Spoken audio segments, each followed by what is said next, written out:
Eh bien, parlant des astuces, nous vous en proposons un bon nombre qui vont vous permettre de pouvoir avoir un C2 fort, pourquoi pas, en termes de compréhension écrite. Le premier conseil est de commencer par lire la question.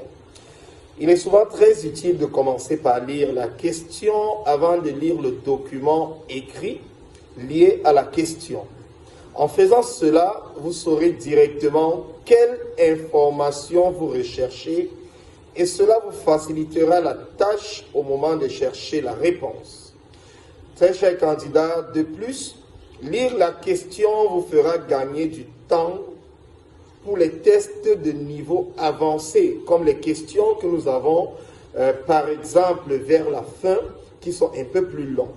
Il faut donc lire la question avant de lire le texte. Conseil numéro 2 ou astuce numéro 2, lisez bien les réponses proposées. Après avoir lu la réponse, puis le texte, comme on a dit tantôt, lisez attentivement les propositions de réponse. En effet, il est possible que plusieurs réponses semblent être justes.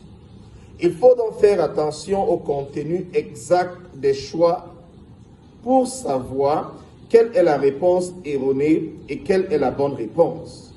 Généralement, quand les réponses semblent être pareilles, essayez de voir la différence au niveau de l'usage des pronoms personnels. Le texte parlait de « il », mais la réponse parle de « elle ».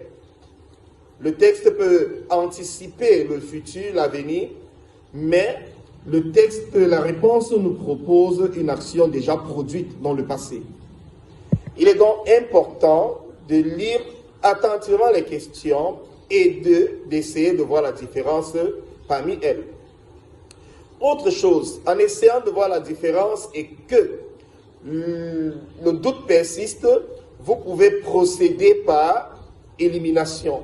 Cela signifie que des 4 réponses, il y a 2 qui seront toujours presque pas justes, qui n'auront rien à voir avec le test.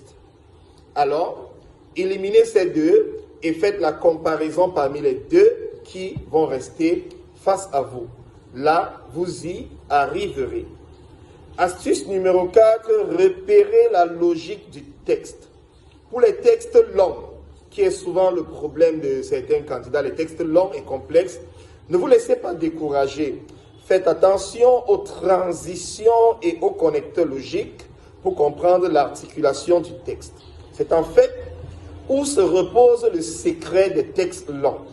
Quand il faut aller d'une idée à l'autre, la transition, les connecteurs logiques utilisés vont vous rapprocher davantage du point de vue de l'auteur, de ce qu'il veut insinuer.